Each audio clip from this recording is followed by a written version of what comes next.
5 basic exercises for calisthenics to start your journey. So the first exercise that I want to talk about is the push-up. How do we perform this exercise? I've been seeing many people doing push-up like this, right? Like half reps, or bending their spine, right? Going up like this. Let's see if we can find a solution for that. So let's start from the top. How we set up our top, all right? So first of all, hands. Our hands are always shoulders width apart, right? So from that position, we want this distance. We want the elbows to be locked, right? And our shoulders and scapula to push down. So I don't want to see you thinking in, right? So we push down tall, we press against the floor. From that position, we go all the way down, touch to the floor, and push it up again. To the floor, and up again. As you can see, on the way up, I am pushing down. We go all the way down, and boom. Let's see from the side now. Same position. So, what do we want to do is obviously not this, but we want to create like a hollow position. We push down from our scapula and we go all the way down. As you can see, when I push back up, I'm not doing this, right? So I want to hold my body position during the trajectory, during the movement, okay? This is very, very important. So contract, brace your core, again, all the way down.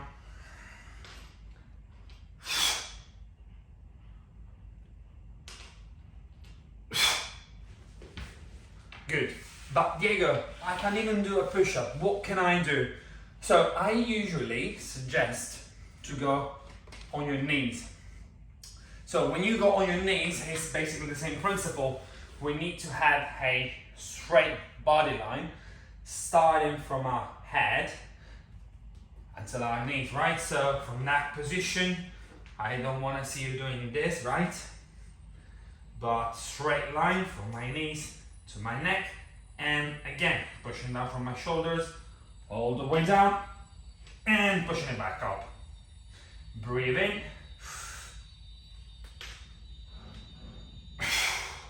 Very, very good. Nice and slow down. And back up again. So, the kneeling one, I think is a good regression, but for some people, it is still hard. So, what can we do for that? We can literally use the chair. So, we can use the chair, and we're gonna go for some incline push-up. This will be easier. Same principle. Straight body line and pushing back up again. The higher, the easier. I have one recommendation for that. If you find it hard on your knees, let's move into the chair. You can use a chair, you can use a box, you can do it on the wall, you can do it basically everywhere. So, just to say again, scapula is pushing forward. Our hands, shoulders width apart. Elbows locked, all right? Also, very, very important, one mistake that everyone does, the elbows, they're not flaring out. Please don't. This could cause injuries and pain to your elbows, and we don't want that. So, elbows tucked in. I know it's a little bit harder, but who cares? We care about technique. And we want every rep to look perfect. It's supposed to be hard, but technique, it has to be on top. Very, very good. Second exercise now. This is a core exercise. And it's pretty basic, but it's very, very important to learn how to do it. So, we're talking about plank. Plank position.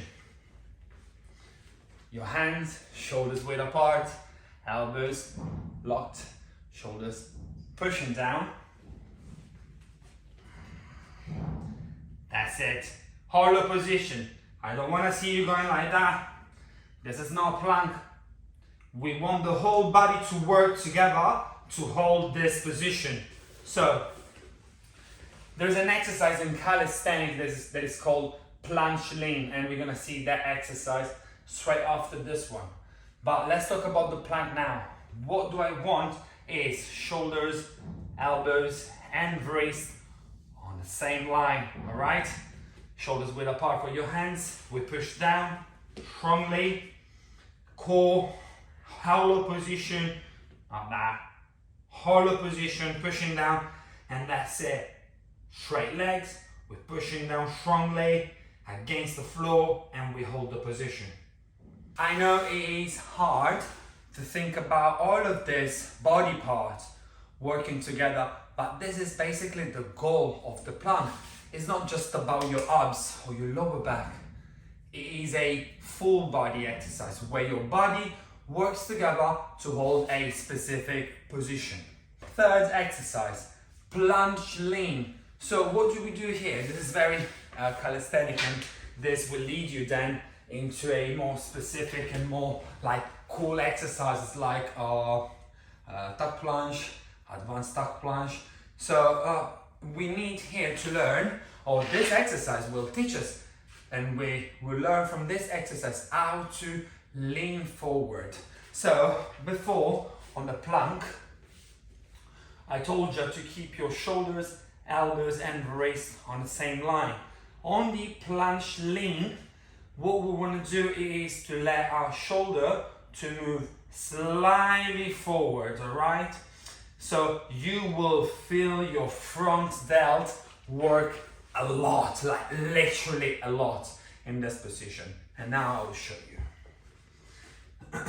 So same position for the plank. In this case, if we have problem on our wrist, I suggest to slightly rotate your hands out so you're not going to feel the pain on your wrist. It might be just lack of mobility, so I suggest to just move them out. So from here and lean forward. We push down.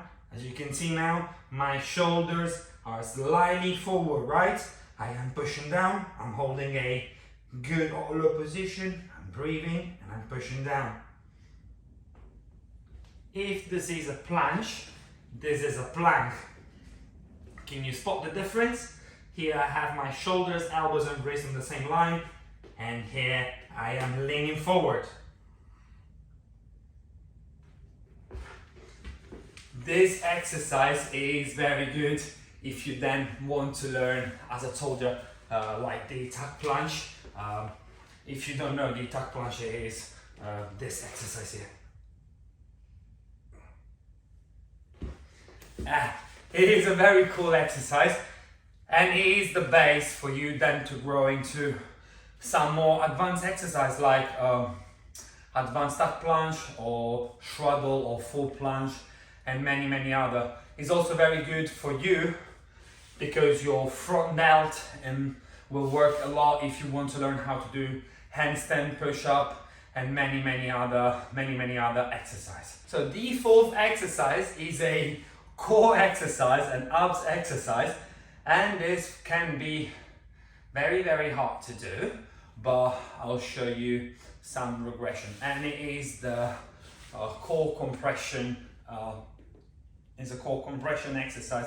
So what is the difference between these and a classic leg raise is that we want to push forward from our core, right, from our trunk, and from this position we're going to place our hands on the floor, right?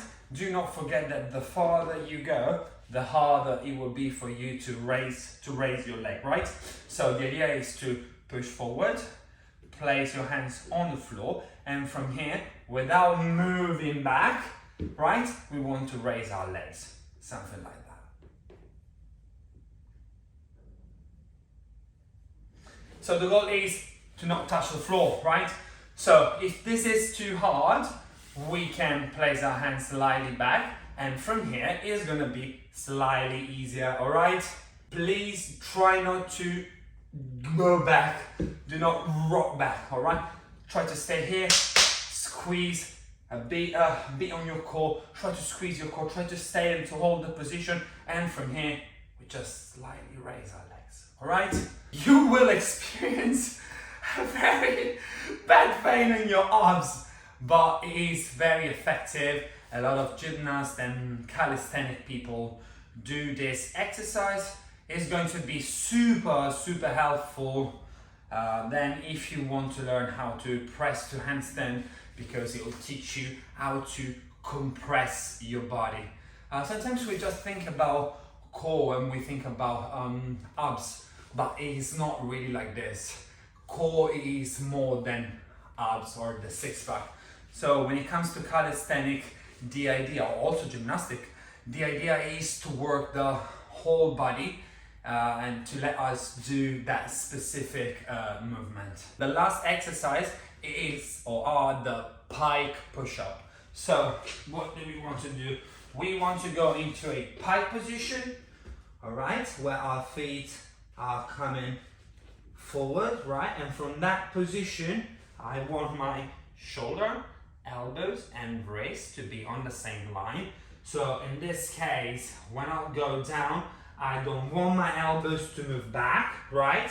But what do I want to do is to move forward and then pushing it back up. From here, stop, moving forward, touch the floor, and then moving it back up. Forward, and then pushing it back up. So the difference is, if you let your elbow move back, obviously the movement, it's easier, and we're not doing, or we're not targeting the muscle that we want to work, right? In this case, the front shoulder. So if it's too hard, you can start with reducing the range of motion, but I always suggest to try and have a 90-degree angle when you get down, right? So I want you to be here, not here. I want this angle here, and then you push it back up. Why? I told you before about press to handstand, but we also have some push to handstand exercise. So where you can start from a zombie press, right? And instead of holding your arms straight, you can bend your elbows, you let your feet float, and then from there, you can go all the way up and then stay and hold the handstand position.